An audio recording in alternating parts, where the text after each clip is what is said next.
એમ જ હોય. ગઈકાલે મેં મારી પત્નીને ફોન કર્યો કે તને પિયર ગયા 10 દિવસ થઈ ગયા, તું તો મને યાદ જ નથી કરતી. મારી પત્ની કે હોતું હશે એવું કાંઈ? મને ચારે બાજુ તમે જ દેખાવ છો. તુવેરની દાળમાં, ચોખાના દાણામાં, ઘઉંના લોટમાં. સાલું મને તો આંચકો લાગ્યો. હું ધણી છું કે ધણેલું? એ હા ભાઈ હા, એ કાગડા મને કાળા જ હોય. એ તારી વાત એકદમ સાચી હો ભાઈ.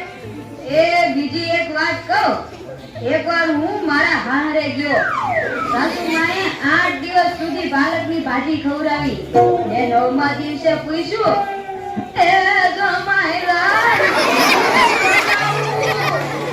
પછી તો મેં કહી દીધું, ખેતર બતાવી દો, એ હું જાતે ચરી લઈશ.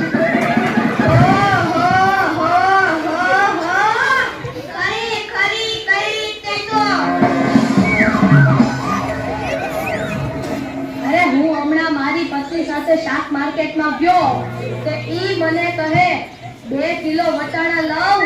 મેં કીધું લઈ લે, એમાં હું પૂછવાનું હોય? તો મને ઈ કે પૂછવું તો પડે ને, આ વટાણા ફોલવાના તો તમારે જ છે ને. વાહ! અરે ભાઈઓની ક્યાં માંડો છો? આજકાલની પડજાઓ પણ જુઓ ની. મારી કિન્નોરના હાથમાં મોબાઈલ આવ્યો એટલે બસ પતી ગયું, સમજી લે.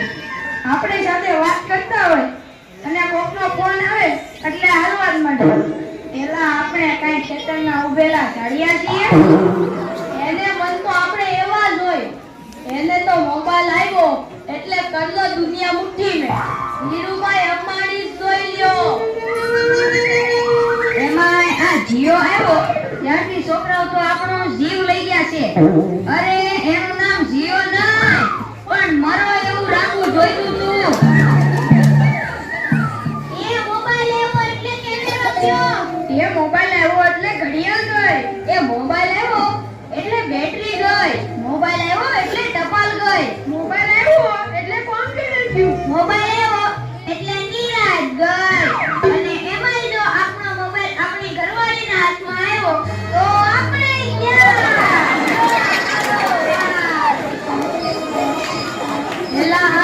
ઉપરથી યાદ આવ્યું, તમને ખબર છે હમણાં સુધી પછી પૈસા હાલતા હતા ઈ કોણે બંધ કરાવે? ઈ ખબર છે તમને કોઈને? નથી ખબર ને? સરકારે બંધ કરાવ્યા. બીજું કોણ કરે? એ નહીં, ઈ પછી પૈસા એટલે પાવલી. ઈ પાવલી આ જીઓ વાળા મુકેશ અંબાણીએ બંધ કરાવી. એ કેવી રીતે? જો હું કહું, મુકેશ અંબાણીના લગ્ન થતા હતા ઈ વખતે આ પાવલી એટલે ઘણા બધા પૈસા કહેવાય. તે ગોળમાલ જ ઘડીએ ને ઘડીએ કીધા કરે, પાણીની ચમચી ભરો ને મૂકો પાવલી. ગણપતિ પૂજન કરાવે ને કે મૂકો પાવલી. એક ફેરો ફરે ને કહે મૂકો પાવલી. બીજો ફેરો ફરે અને કે મૂકો પાવલી. તેવા મુકેશની એટલી ખીચડી કે આખો દેશ મને મુકેશ અંબાણી કહે છે ને આ ગોળ માણસ મૂકો પાવલી કહે છે. મોટો થઈને આ પાવલી બંધ ન કરાવું તો મારું નામ મુકેશ અંબાણી નહીં. અને જુઓ એને બંધ કરાવી કે નહીં.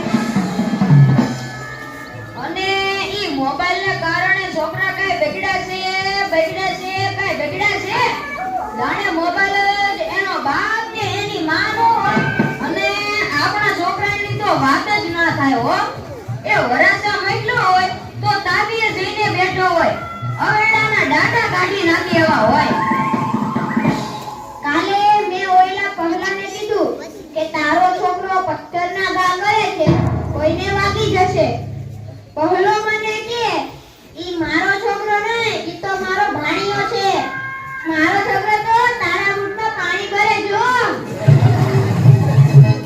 એ લાટા પાટા શણગાર કરીને સ્કૂલે મોકલો હોય ને ઘરે આવે ત્યારે પગડેલ કાગડા જેવો થઈ ગયો.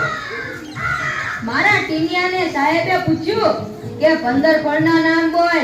ટીણીઓ કે એક સફરજન, બીજું એક ચીકુ, એક ત્રીજું પપૈયું અને 1 ડઝન કેળા.